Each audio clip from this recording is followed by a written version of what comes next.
Gaurachandraya Radhikaya Tadale Krishna Krishna Bhakta Tad Bhakta Namo Panchakalpatarubhyascha Kripa Sindhubhya Vacha Patitanam Pavanebhyo Vaishnavebhyo Namo Namo Hare Krishna Krishna Krishna Hare Hare Hare Rama Rama Rama Hare Hare. First of all, my devotee Dandavat pranams to Lotus feet of Srila Gurudev, Nitya Preshta Vishnupad Shrimad Bhaktivedanta Narayan Goswami Maharaj Shiksha Gurudev Asam Vishnupad Stutra Satya Shrimad Bhaktivedanta Madhusudan Goswami Maharaj Shrimati Krishna Priyata Purani Rupanuga Gaudiya Guru Varga, especially today to Lotus feet of Srila Narottam Das Thakur on his disappearance day. Dear Vaishnavas and Vaishnavis, Pujapad Damodar Maharaj, Dandavat Pranam. So, during this month of Kartik, we celebrate many disappearance and appearance days of Vaishnavas. I noticed more disappearance days and appearance days, some of appearance, but mostly disappearance. So Vaishnavas enter the eternal abode in this month. This is very much Siddha period, very much perfect period to do that. So Srila Narottam Das Thakur also chose this particular day for entering spiritual world. Champaka Manjari were heard the eternal service, divine couple, Shishi, Radha and Krishna. So he was the proof that it doesn't matter where the Vaishnava is born, the great Vaishnava is born. So he was the son of Sri Raj Krishnananda Datta. The mother's name was Narayani. So he was in the family of Kayastas, landowners. So there were many people who were envious, but he didn't stop his preaching. I think there was one king who was worshipping Shiva, isn't it? So he was very envious towards Narottam Das Thakur, and he sent his best pandits. I think 2 pandits came. Keturi. No Brahmanas. No, angry at Narottam. He's no Brahmana. Why is he? Yes, he's initiating Brahmanas, exactly, being a Kayasta. So I didn't read it today, so anyway, from my memory. So he sent the 2 Brahmanas, 2 great knowledgeable people, to challenge him for a debate. Narottam Das Thakur knew about that, and his very close associate, a disciple of Srinivasacharya called Ramachandra Kaviraj, who was also a very, very dear friend of his, and his first disciple, best disciple, Sri Ganganarayan Chakravarti, these 2. Ganganarayan Chakravarti Samadhi is just on the right of Sri Narottam Das Thakur's Samadhi here in Vrindavan, in the courtyard of Radha Gopalananda temple. So they positioned themselves to be like pan sellers and pot sellers. So they were meeting those Pandavas, and since they were expert in Sanskrit and grammar and Pot means cooking pot. Cooking pot, yes. So spiritual knowledge. So they met those Brahmanas and they were asking, oh, how do we find Narottam Das Thakur? And they, the pot sellers, pan sellers, answered in perfect Sanskrit, first-class Sanskrit. So they explained in Sanskrit how to find Narottam Das Thakur. So they were taken aback. What? His pan sellers at his Keturi festival are speaking first-class Sanskrit. They know obviously all grammar shastras and all Vedas, etc., etc. So, we better take away. We better give up the idea. Also philosophical. Yes, there was a debate.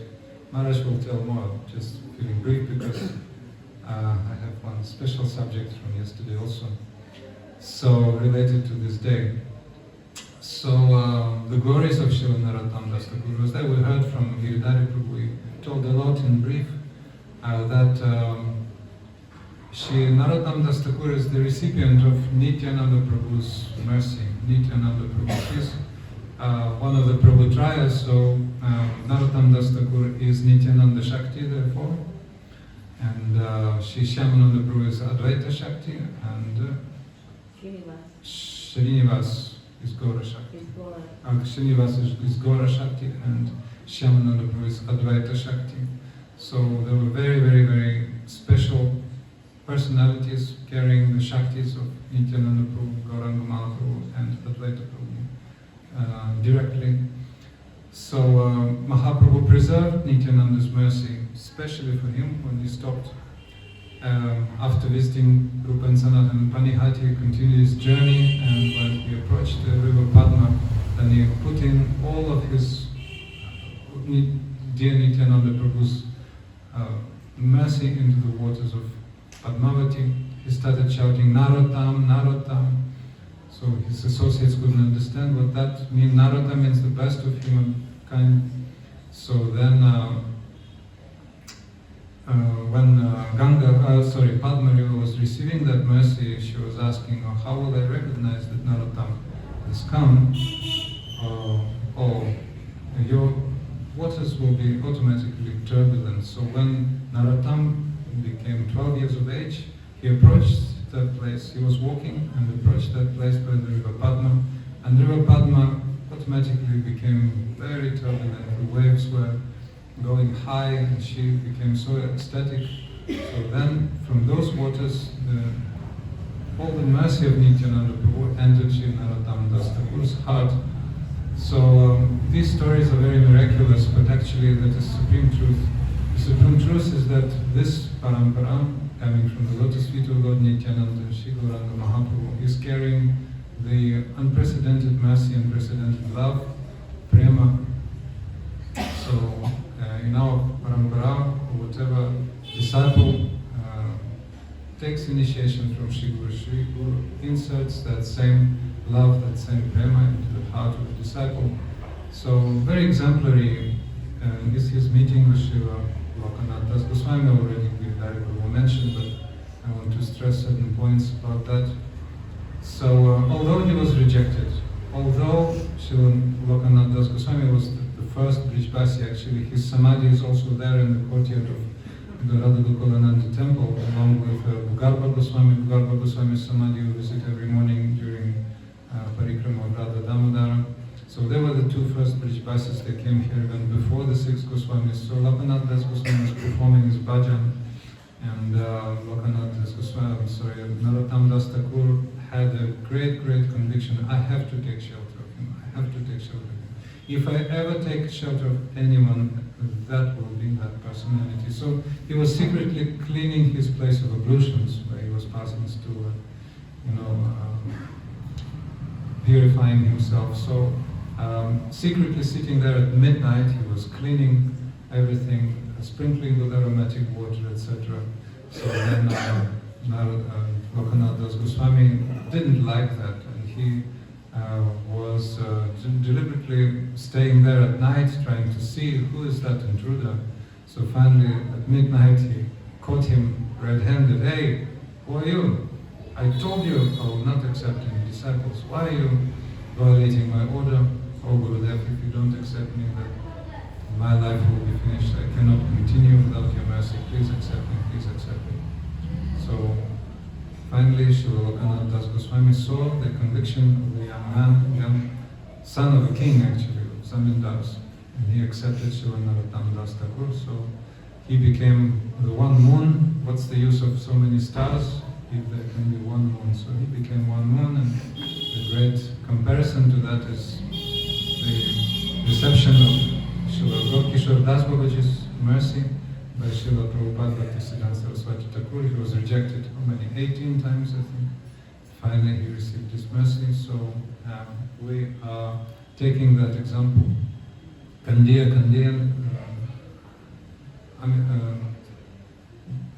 Pranadara Kiva. So I will be crying and crying desperately until life leaves me, unless you give me a mercy. So finally, I wanted to mention one great Vaishnava whose disappearance day was actually yesterday. That is Srila Nitya Parishtomishnapad Srimad Bhakti Vicharya Jawahar Maharaj, a great devotee, the last sannyasi disciple of Srila Bhaktisiddhanta Saraswati Thakur.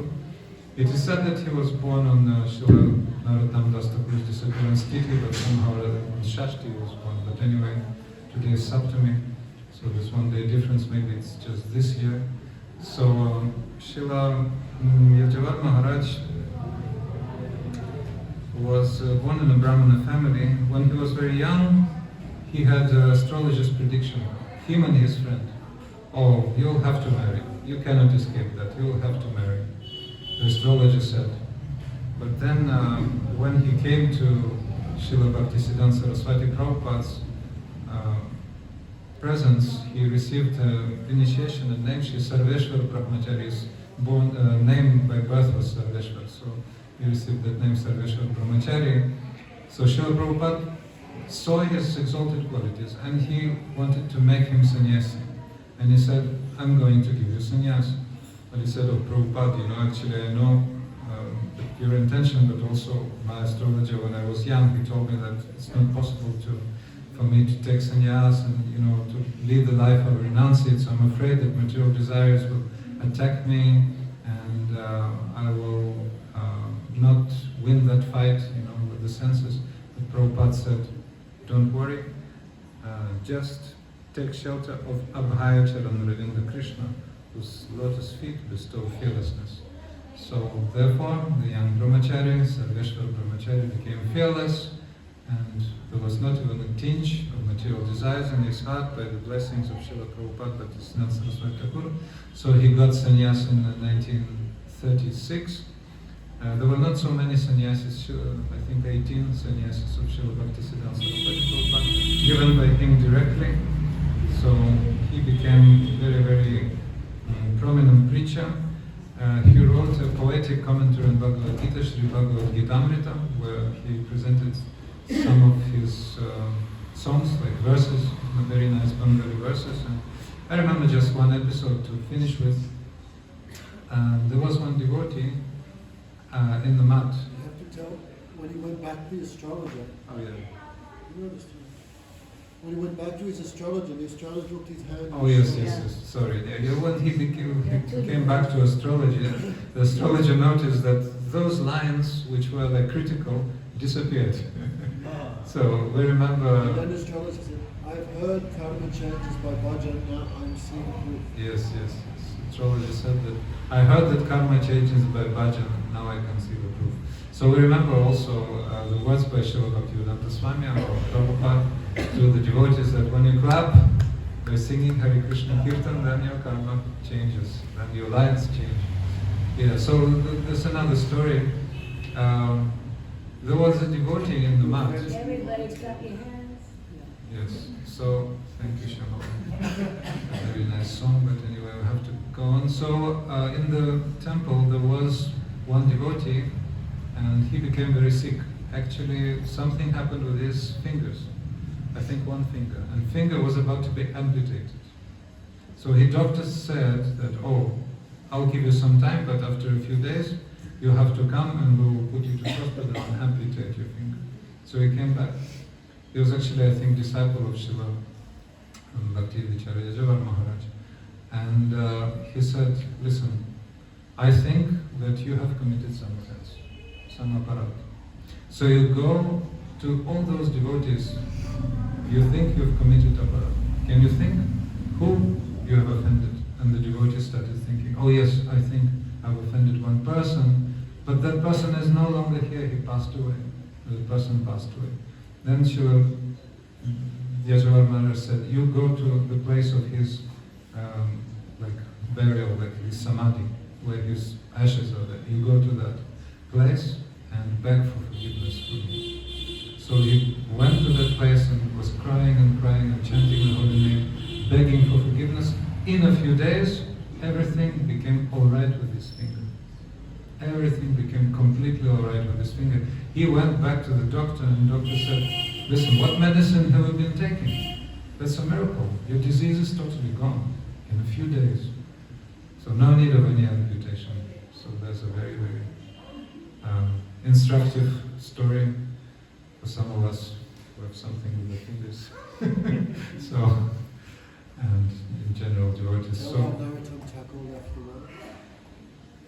Narottam Thakur, Maharaj requested me to tell, at the end of his life again approached the Padma river waters. He wanted to take bath and he started doing that, but Padma